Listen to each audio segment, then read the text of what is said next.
What is the most fuck you moment in history?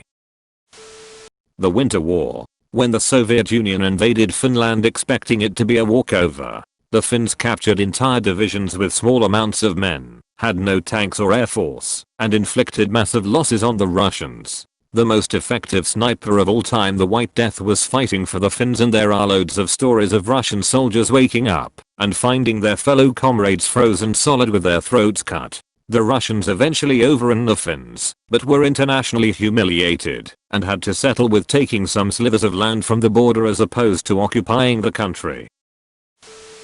When the Nazis invaded France, the lift cables on the Eiffel Tower were cut so Hitler would have to take the stairs. Petty but amazing. Probably something everyone knows by now, but my favorites are the ways the Spartans would talk shit as part of their culture. King Agesilaus of Sparta being given a tour of another city called its walls wonderful women's quarters. Or when Philip II of Macedon, Alexander's daddy, said, "If I win this war you will be slaves forever," the Spartans simply replied, "If." I think it's Sir Sidney Smith, who had just been captured by Napoleon, writing a message for him on the wall of his cell that reads something amongst the lines of, "I'm not angry, because I'm at the bottom now, and you are at the top, but when the wheel of fortune is spun, you will begin to fall, and I shall rise higher than I've ever been before." And Napoleon, who later got locked up in the very same cell, then read that message. Sir Sidney Smith was an awesome character, by the way. You should definitely look up on him. I have two. 1. When Charles de Gaulle became president of France, he pulled the country out of NATO and then asked President Johnson, I think it was Johnson at least, to pull all US troops out of France, to which he replied, "Does that include the ones buried in Normandy?" 2. During the Cold War, the leader of Yugoslavia, Tito, was getting aid from the East and the West. Stalin didn't like that, so he sent an assassin. He was stopped. So Stalin sent another assassin, and that one was stopped. So after a while Tito got annoyed by all the assassins, so he sent a letter to Stalin saying, "Stop sending people to kill me. If you do not stop sending killers, I will send one to Moscow and I won't have to send a second." I know more, but that's just off the top of my head. Operation Paul Bunam. Basically, the United States tried to trim a tree in the NK/SKDMZ that was supposedly planted by the Supreme Leader or something. While trimming the tree, NK reacted and killed 2 soldiers. 3 days later, a joint operation launched where South Korea and the US shows up with extreme force, while the North Koreans get to watch the sacred tree nearly entirely cut down. After WW1 had ended, German fleet of 74 modern naval ships were interned at a British base at Scapa Flow, Scotland. Allied powers were making negotiations to decide on ships' fate, and sharing them as the spoils of war was the most tempting option. German admiral didn't want it to happen. He sent letters to the commanders of the ships explaining his intentions and the plan. On the 21st of June 1919, at 10:30, flagship broadcasted a seemingly innocent message to the fleet. Paragraph 11. Acknowledge using searchlights. It was the code to execute the plan to sink all the ships. Ships began passing the message to one another like a wave. Crews began to break pipes and open valves to let the sea water in. Then they abandoned the damaged ships with small boats. 52 ships were gone by 1700 hours. All Allied forces could do is to watch them sink, as they didn't have enough personnel, equipment, or a plan to save them all. When Hitler was rejected from art school, so he became a dictator and killed 6 million people.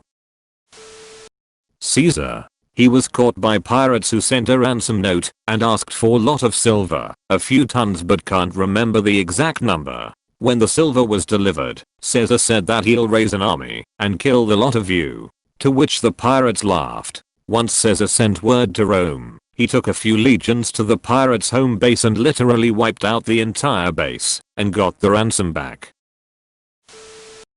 Diogenes the Cynic was a very extreme philosopher who didn't believe in any amount of earthly possessions. Literally the only thing he owned was a tattered robe to cover himself, and he lived in a discarded barrel in the middle of the city square. One day he was just chilling, sunbathing in his barrel, when Alexander the Great, the most powerful person in the entire world, came to visit him. He was like, Diogenes, I've heard such great things about you and your philosophy. If there's anything at all you want me to do for you, just tell me. And this absolute mad lad replies, move 2 paces left. You're blocking the sunlight. In that same exchange, Alexander tells him, if I weren't Alexander the Great, I would want to be Diogenes, and Diogenes replies, if I weren't Diogenes, I would want to be Diogenes as well. What an absolute unit.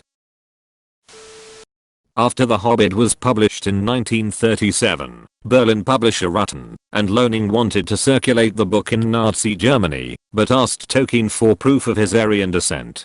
Tolkien drafted 2 replies, and the TL Dr. Izati, a famous etymologist, not only questioned whether or not they knew what the word Aryan actually meant, but included the line, but if I'm to understand that you are inquiring whether I'm of Jewish origin, I can only reply that I regret that I appear to have no ancestors of that gifted people.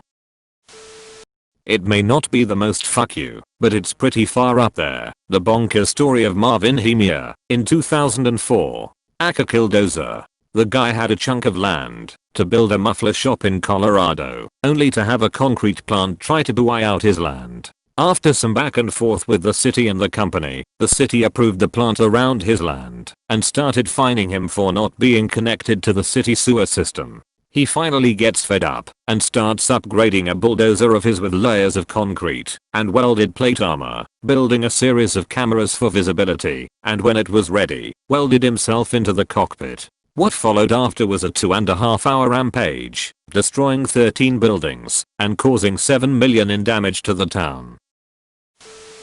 Women, if I was your wife, I'd poison your tea. Churchill, if I was your husband, I'd drink it. That is easy. Jess Owens winning 4 gold medals in front of the Nazi garbage at the Olympics is the greatest fuck you in history. Jess walked out there and without uttering a word spit on the master race and caused Hitler to leave early in disgust.